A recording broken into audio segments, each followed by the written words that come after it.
네. 네. 자, 그러면요. 오늘 아침 교수님 먼저 좀 연결하는 게 좋겠죠? 네. 네. 자, 지금 교수님이 연결이 되어 있는지 한번 확인을 해보도록 하겠습니다. 네. 자, 교수님 혹시 나와 계십니까? 예, 안녕하세요. 네, 안녕하세요, 교수님. 네. 예, 안녕하십니까. 반갑습니다. 네. 예. 이게 어디 지금 대학교 지금 그 자료 배경화면이 깜짝 놀랐네. 예, 배경화면입니다. 이게 역대 두 번째 은행 파산이라고 그래서 상당히 시장 예. 충격이 있다 이렇게 이제 보여지는데요. 이게 미국 그 바이든 행정부의 그 전격적인 예금자 보호 정책도 나왔습니다. 지난 며칠간의 상황이 어떻게 하고 계시는지요? 예, 바이든 정부의 그 조치는 상당히 파격적이었는데요. 저는 되게 적합한 조치라고 생각을 합니다. 네. 이번에 그 실리콘밸리 은행하고 시그니처 은행이 연쇄적으로 파산한 데는 가장 큰 원인은 무엇보다도 소위 말하는 그 디지털 뱅크런 현상에 있습니다. 그래서 디지털 뱅크런은 과거에 이 최근에 이 양상이 우리가 예측하지 못한 정도로 속도가 빨랐는데요. SNS를 이용해서 특정 은행에 대해서 뭔가 안 좋은 뉴스가 빠르게 전파가 되고, 네. 그러면 모바일 뱅킹을 통해 가지고 많은 예금주들이 빠르게 예금 인출을 시도하다 보니까 은행이 순식간에 예금을 지급할 수가 없어서 도산 위기에 처하게 됐는데요. 예. 이런 경우에는 그 본인의 예금을 예금자 보험의 한도를 초과하는 예금이라 할지라도 내가 찾을 수가 있다라는 이 안심을 줘서 불안 심리를 제거하는 게 중요합니다. 근데 이번에 바이든 행정부의 조치는 첫 번째는 예금자 보험의 보호의 한도를 넘어서는 예금이라 할지라도 두 은행 다 정부에서 다 인출 가능하게 하고 보장을 해주겠다고 선언을 해버렸고요. 그 다음에 두 번째는 다른 은행 같은 경우도 이런 식으로 나쁜 뉴스가 전해져가지고 전파가 돼서 디지털 뱅크런, 모바일 뱅킹으로 예금 인출이 쇄도하게 될 경우에 도산할 가능성이 있어서 예금을 지급하기 위해서 무리하게 지금 현재 다른 은행들이 가지고 있는 자산을 내다 팔 경우에 손실을 볼 수가 있습니다. 왜냐하면 많은 은행들이 안전자산이라고 하는 미국채라든지 아니면 주택 저당 증권의 형태로 자산을 가지고 있는데 지금 금리가 인상이 되는 바람에 국채 가격은 이제 금리랑 반대로 가죠. 그래서 국채 가격이 많이 떨어진 상태입니다.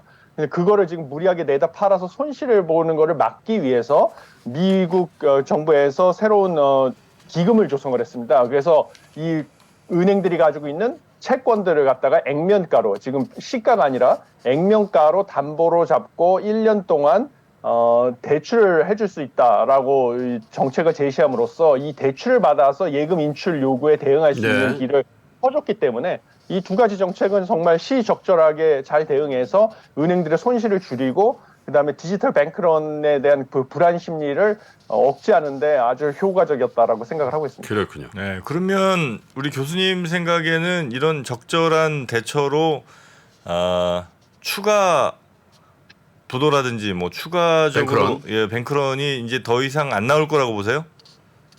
일단 지금 실리콘밸리 뱅크랑 비슷한 퍼스트 리퍼블릭 은행, 이 똑같이 IT 스타트업 기업들을 대상으로 거래하는 은행이 주가가 폭락을 하고 그쪽에도 뱅크런 우려가 아직 점증하고 있는 상황인데요. 그렇지만 바이든 대통령까지 나와가지고 강하게 뱅크런 할 필요 없다, 예금을 다 보호해주겠다라는 선언을 했기 때문에 네. 그런 우려는 순차적으로 점점 해소가 돼서 이런 지금 작금의 은행 도산 사태, 중소형 규모의 은행들 도산 사태는 조만간 해결이 되지 않을까 하는 생각을 하고, 미국 내에서의 사태는 해결이 되지 않을까 하는 생각을 하고 있습니다. 네. 근데 일각에서는요, 사실 작년 말부터 문제가 있을 것이다라고 예고가 되고 또 신용등급도 강등이 되고 대주주도 교체가 되고 했던 CS 은행, 크레딧 스위스. 크레딧 스위스에 네. 대한 걱정도 다시 불거지는 것 같은데 이 부분은 어떻게 보시는지요? 예, 크레딧 스위스는 유럽에 기반을 두고 있는 은행이고요. 규모가 상당히 큰 은행인데요. 이 크레딧 스위스 은행 같은 경우는 사실 좀 위험할 수도 있다라고 보고 있습니다. 왜냐하면 계속 작년부터 이슈가 불거졌었고요.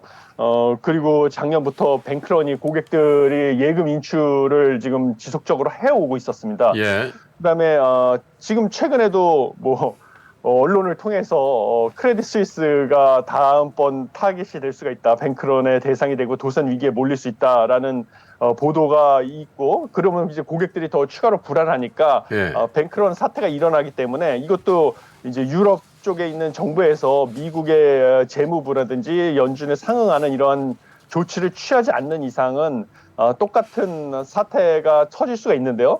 그런데 뭐 설상가상으로 지금 크레딧 스위스 측에서 2021년과 2022년도 회계 연도에 제출한 그 자료에 뭐 문제가 있다라고 뭐 인정을 했거든요. 네. 그래서 이게 어떤 문제인지는 정확하게 아직 보도가 안 됐는데 그거에 따라서는 좀 파장이 클 수가 있다. 워낙 네. 규모도 큰 은행이다 보니까. 네.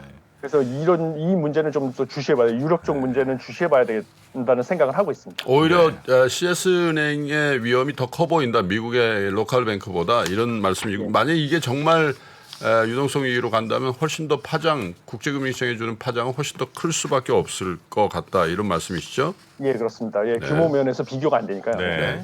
그 제일 우리가 이제 관심 갖는 게 결국 그 미국 연준이 또 금리 어떻게 할 거냐 뭐 이거 아니겠습니까? 근데 이제 은행 이원 사태는 금리 올리기는 애매한 상황으로 이제 가는 것 같고 그래서 예상들도 뭐 금리 안 올린다는 쪽도 많이 좀 늘어난 것 같고요. 반면에 이제 CPI는 거의 뭐 컨센만큼 나와갖고 네. 요 정도면 원래대로라면 이 은행 사태만 없으면 뭐 50bp 혹은 뭐 그 이상도 올릴 수 있는 그런 이제 상승 쪽 요인일 텐데 예. 금리는 어떻게 될 거로 혹시 연준이 어떤 선택을 할 걸로 보십니까? 네. 저는 금리는 원래는 CPI 발표를 보기 전까지만 해도 빅스텝을 단행하는 가능성도 배제할 수 없다라고 생각을 했었거든요. 왜냐하면 지금 이번에 실리콘밸리 뱅크 사태 같은 경우는 재무부가 내린 정책으로 조만간 안정이 될 것이기 때문에 연준은 고용 지표만 봐서는 사실은 아직 연준이 금리 인상을 중단할 이유는 전혀 없습니다. 왜냐하면 실업률 같은 경우도 3.6%로 소폭 인상을 했다고 해도요. 연준에서 정책 목표가 완전 고용하고 물가 안정인데 완전 고용의 기준으로 삼는 장기 평균 실업률 4.0%보다는 여전히 아래에 있습니다. 3.6% 실업률은. 그렇기 때문에 연준이 보기에는 완전 고용 수준이라고 볼 수가 있어서 완전 고용은 걱정할 필요가 없고요. 그다음에 연준에서 물가를 잡기 위해서 가장 중요한 것은 이제 코어 서비스 슈퍼 코어 서비스 인플레이션이라고 하죠, 요즘에는. 그래서 뭐냐면 변동성이 큰 에너지하고 그다음에 식료품 가격을 제외한 코어 물가 지수에서 특히 서비스 가격 중에서 주거비는 이제 잡히는데 시차가 걸리는 거를 인정을 했으니까요. 주거비를 제외한 부분의 물가가 꺾여야 되는데요. 이 서비스 물가를 잡히기 위해서는 인건비가 차지하는 비중이 서비스 산업에서 크니까 임금 상승률이 꺾여야 되거든요. 그런데 이번에 시간당 평균 임금 상승률이 4.4%에서 전년 동월 대비 4.6%로 올라갔습니다. 근데 물론 이게 시장의 예상인 4.7%보다 낮았다고 시장에서 호재로 받아들였는데요. 이것이 제롬 파월 미 연준 의장은 3.5%까지 떨어져야 된다. 전년 동월 대비 상승률이. 왜냐하면 2% 물가 상승 목표 더하기 미국의 평균 노동 생산성 증가율이 1.5%거든요. 네. 두 개를 합친 3.5% 수준까지 떨어져야만 미국의 물가 상승률 목표인 2.0%를 달성할 수가 있다고 수차례 얘기를 해왔었습니다. 그래서 3.5%보다 4.6%면 엄청 큰 차이지 않습니까? 시간당 평균 임금 상승률이 전년 동월 대비. 그래서 노동지표 자료만 봐서는 전혀 그게 기준금리 인상을 동결할 이유가 없고요. 기준금리를. 그런데 이번에 CPI 같은 경우도 보시면 지금 전년 동월 대비 상승률 6.0% 헤드라인은 지난달보다도 낮게 나오고 그다음에 시장 예상에 부합한 측면이 있고요. 그다음에 근원 소비자 물가지수 상승률도 뭐 5.5%로 뭐 0.1% 포인트지만 전년 동월 대비 상승률이 약간 낮아졌습니다. 물론 전월 대비 상승률은 0.5%로 지난달보다 0.1% 포인트 올라가서 이게 좀 안 좋은 뉴스지만요. 저 근원 CPI 상승률이 물가 상승의 추세를 보여주는 거기 때문에 근데 그나마 다행인 점은 뭐냐면요. 여기서 동일한 그 슈퍼코어 서비스 인플레이션이라고 해서 근원 소비자 물가지수 상승률의 특히 서비스 부분에서 그 주거비를 제외한 부분. 왜냐하면 주거비를 잡히는 데는 시간이 걸린다고 했으니까요. 왜냐하면 요번에 소비자 물가지수 상승에서도 주거비 상승이 8.1%, 전년 동월 대비 상승률이 8.1%로 소비자 물가지수 상승률의 약 70%가 주거비가 안 꺾였기 때문이다. 라고 보도가 나왔는데 이 주거비가 잡히려면 시간이 걸리니까 주거비를 제외한 나머지 서비스 물가 상승률 같은 경우는 전년 동월 대비 상승률이 4%로 나왔고요. 그다음에 전월 대비 상승률도 0.2%로 나왔습니다. 그러니까 여전히 서비스 물가는 상승을 하고 있지만요. 이게 1월 달 상승률과 동일합니다. 그러니까 1월 달부터 상승폭이 꺾이지 않은 거는 안 좋은 소식이지만 상승폭이 커지지는 않았다. 네. 그렇기 때문에 알겠습니다. 꺾이지는 않았기 때문에 여전히 베이비 스텝을 단행할 가능성은 크고요. 빅 스텝까지 할 필요는 없어 보인다. 이런 생각을 하고 있습니다. 동결이나 일각에서 아주 일각에서 나오는 금리 인하에 대한 전망은 지금 할 단계는 아니다 이런 말씀으로 들리고요. 여전히 서비스 물가가 상승하고 네, 있습니다. 마지막으로 하나만 더 여쭤보고 화상 인터뷰를 마감을 하죠. 자, 우리 금융시장이 어제 좀 크게 출렁거렸습니다. 뭐 우리뿐만 아니라 전 세계 약간 이머징 마켓 위주로 더 크게 출렁거리는 모습인데요. 만약에 미국이 금리를 동결한다든지 완화적인 금리 정책으로 전환을 하게 된다면 기대도 있고 또 우려도 있는 것 같아요. 왜냐하면 그 스태그플레이션에 대한 인정 아니냐 뭐 이런 일각의 우려들도 나오는데 우리 금융시장 특별히 위험자산 주식시장에 대한 전망은 교수님 어떻게 이 SVB와 관련해서 어떻게 하고 계시는지요? 주식시장 같은 경우는 글쎄요. 제가 최근에 데이터를 좀 봤는데요. 거시경제학자들이 주로 사용하는 방법으로 뭐 얼마나 선행하는지 주가가 우리나라에서 뭐 이런 거를 추세를 제거하고요. 실질 GDP하고 우리 종합주가지수 코스피랑 코스닥 지수의 추세를 제거한 다음에 교차 상관계수를 구하는 방식으로 우리가 확인을 합니다. 거시경제학자들. 그래서 봤더니 코스피 지수랑 코스닥 지수가 우리나라 실질 GDP의 그 경기 변동이랑 정확하게 한 3개월 선행을 하더라고요. 두 지수가 우리나라에서. 그러니까 사실 우리나라 경기 저점보다 3개월 전부터 주가는 반등을 하기 시작한다라고 보시면 되겠습니다. 그래서 사실 우리나라가 그동안에 기재부랑 한국은행이 예측하기로는 하반기부터는 그 경기가 반등을 할 거라고 예측을 했기 때문에 그 예측이 정확하다고 하면 사실 3월 말부터는 4월 달부터는 뭐 주식이 주가가 추세적으로 코스피랑 코스닥이 상승하기 시작을 해야 되거든요. 그런데 이번에 실리콘밸리 뱅크 사태로 인해서 국제 금융시장의 변동성이 커졌고 이 변동성 부분은 특히 외국인 투자 자금이 안전자산을 선호하기 위해서 만약에 뭐 금리를 지금 인상을 하게 될 경우에는 뭐 달러 강세 현상 뭐 이런 것 때문에 빠져나갈 가능성도 있고 금리를 또 인하를 한다든지 동결을 하게 되면 생각보다 미국의 금융 불안정이 커지는 게 아니냐라고 해서 위험자산을 선호하지 않아서 지금 또 한국의 주식시장에서 빠져나갈 수 있는 우려. 그래서 지금 상당히 방향성을 예측하기 어려운 상황입니다. 그러다 보니까 한국의 경기 그 저점 예상이 기재부랑 한은에서 예상을 했던 올 상반기 말에서 조금 늦어질 가능성이 있습니다. 그렇기 때문에 원래는 뭐 4월 달부터는 한국의 주식시장이 추세적으로 상승할 거라고 예상을 한 것은 조금 늦춰져서 뭐 한 6월이나 5월경부터는 뭐 주식시장에 좀 들어가도 장기적으로는 괜찮지 않을까 하는 생각을 좀 보수적으로 하고 있습니다. 네, 알겠습니다. 자, 지금 저 배경이 북한이 아니고 이화여자대학교라는 거 말씀드리겠습니다. 그 뒤에 배경 북한이래요. 나는 미국 대학인 줄 알았어. 네, 그거 좀 해상도 좀 높이세요. 해상도가 북한의 정도예요. 긴급하게 인터뷰 요청에 응해 주셔서 감사드리고요. 다음에 스튜디오에서 다시 한번 모시도록 그렇게 하겠습니다. 예, 알겠습니다. 네, 고맙습니다. 이화여자대학교의 석병훈 교수였습니다. 네. 네, 안녕히 계십시오. 네, 고맙습니다. 자, 그러면 이제 또 뉴스 경제 뉴스로 정리를 해볼 시간이죠. 예, 권 팀장 바로 모셔보죠. 권순 팀장님 어서 오십시오. 네, 안녕하세요. 선프로TV 권순 취재팀장입니다. 네, 반갑습니다. 자, 바로바로 가보겠습니다. 네, 교수님이 다 하셔가지고 네. 제가 별로 할 게 없습니다. 그렇습니다. 퇴근하겠습니다. 지수 볼게요. 그래도 쥐어짜세요. 네, 지수 보시면은 아이고 참 나스닥 2% 넘게 올랐고요. 다우존스도 1% 올랐고 S&P 500도 1.65% 정도 올랐습니다.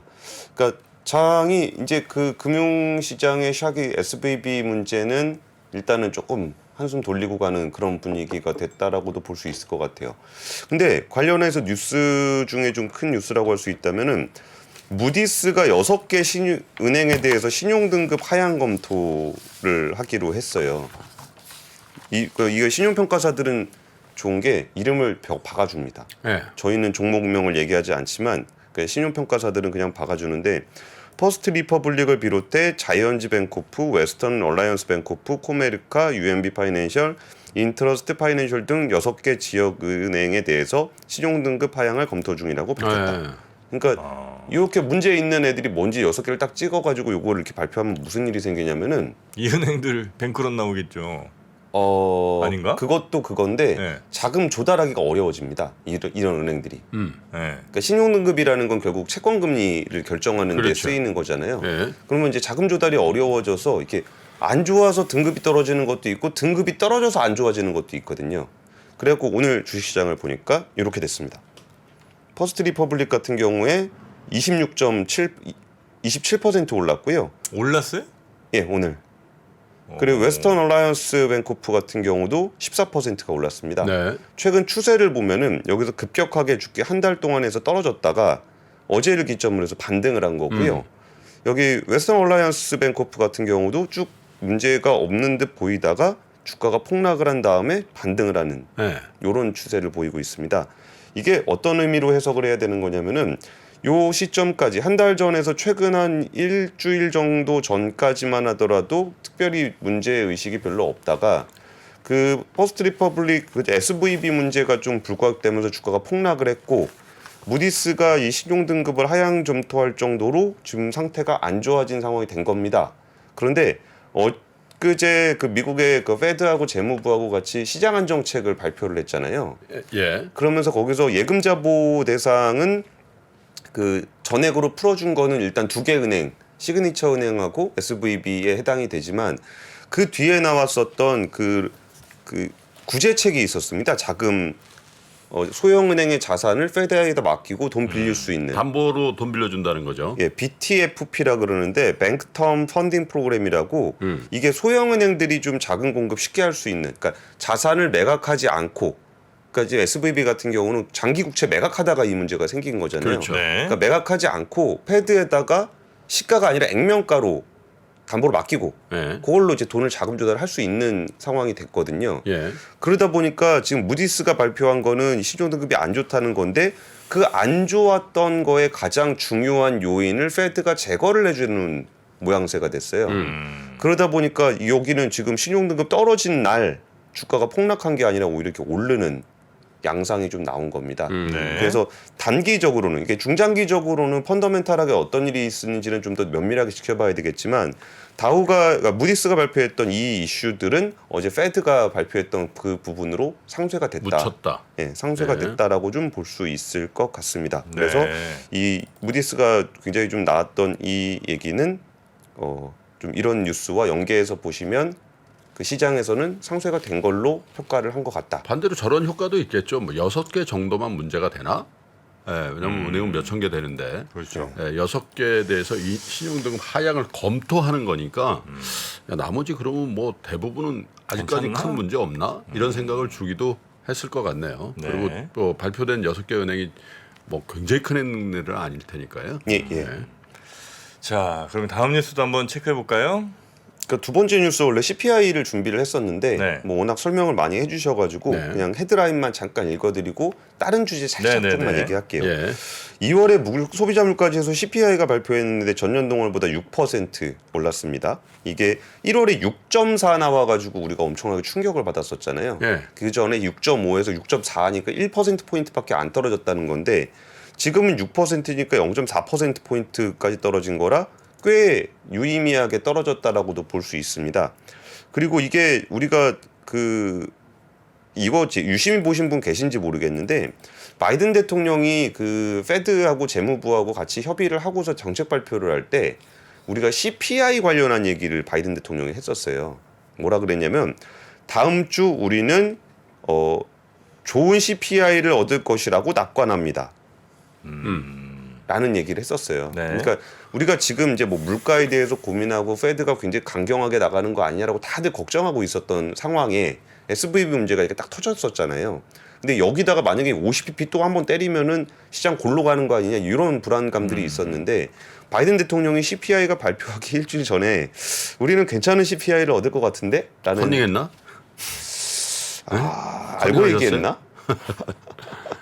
대통령이 그런 얘기 잘 안 하는데. 아 그래요? 네. 그럼 다음 주에 발표된 물가 얘기를 뭐 전망하는 얘기를 대통령이 한다. 굉장히 이례적인 거죠. 굉장히 네, 이례적이죠. 근데 굉장히 그 정도로 그 단기적으로 시장을 안정시켜야 된다라는 절실함이 좀 있었던 것 같아요. 그래서 바이든 대통령이 그때 CPI 얘기를 했던 부분이 이렇게 나오지 않았나라는 생각이 좀 듭니다. 네. 뭐 근원 물가 끌어올린 주범은 주택 임대료입니다. 그 CPI 근원 CPI 상승분의 60%가 그 주택 임대료에 관련한 주거 비용입니다. 나머지 에너지라든지 뭐 이런 부분들은 뭐 적당하게 낮은, 그러니까 네. 낮다는 게 내려갔다는 건 아니고요. 네. 이게 올라가는 폭이 조금 줄었다라는 정도로 보시면 좋을 것 같습니다. 그리고 좀 말씀드리고 싶은 거는 이제 금리 관련한 얘기 좀 말씀을 드리고 싶은데 시간 관계에서 미국 금리 얘기를 좀 드릴게요. 여유 있게 하세요. 제가 짧게 할게요. 그 미국 금리에 지금 어떤 얘기가 있냐면은 네. 지금 우리가 중앙은행이 세 가지 상충되는 목표를 가지고 있잖아요. 물가 도저히 안정, 동시에 할 수 없는 거. 네, 물가 안정, 네. 고용 안정, 금융 안정. 그러니까 물가가 올라가는 걸 잡으려면 금리를 올려야 되고, 금리를 올리게 되면 금융시장이 불안해지고, 네. 그 상황을 어떻게 할 것인가 때문에 굉장히 치열한 논쟁이 그동안 있어 왔어요. 네. 야, 그렇게 물가 잡는다고 금리 빨리 올리다가 시장 다 망가지면 어떡하냐. 그래가지고 적정 이자율 논란이라 그래서 물가를 잡기 위한 적정 이자율과 금융시장 안정을 위한 적정 이자율의 레벨이 다른 거 아니냐. 그러니까 물가 잡으려면 이 정도 금리를 가져가야 되는데 금융시장 안정을 위해서는 그거보다 좀 낮은 금리를 가져가야 될 것 같아. 네. 이런 가지고 내 논쟁을 계속했습니다. 그래가지고 그때 우리 그 김프로님께서 말씀해 주셨던 게 뭐 있냐면은 그 목표가 어디야라고 했을 때 꼴대 바꾸기 있냐. 라는 얘기가 그때 나왔었어요. 네. 그러니까 이제 금융 안정 물가가 더 낫다라고 주장했던 사람들은 지금 이 상황에서 거 봐라. 니네 그 물가만 본다고 이렇게 올렸다가 여기서 사단 나면 스태그 가는 거 아니냐라는 식의 논쟁이 다시 붙게 된 상황이 됐어요.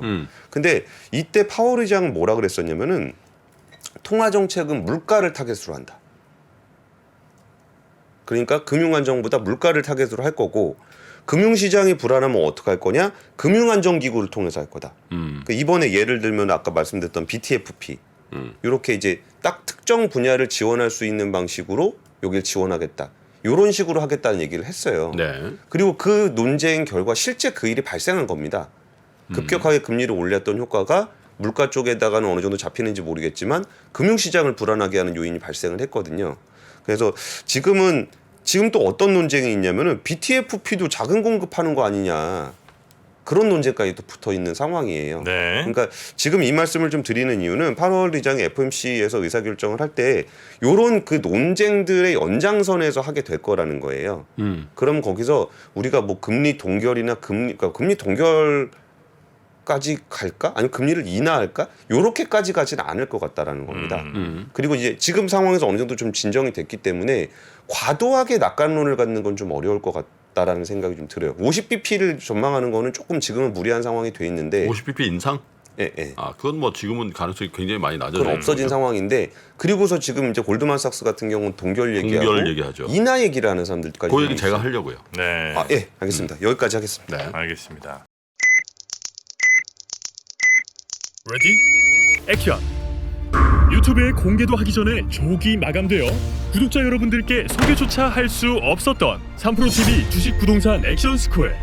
국내외 주식시장 분석, 기업 발굴 및 기업 분석, 가치 평가, 부동산 권리 분석, 지역 분석 및 임장, 개별 부동산 가치 평가, 이 모든 걸 내 손으로 직접 액션하는 100% 실전 훈련 프로그램 액션스쿨 2회차 모집 소식을 이번엔 가장 먼저 알려드립니다.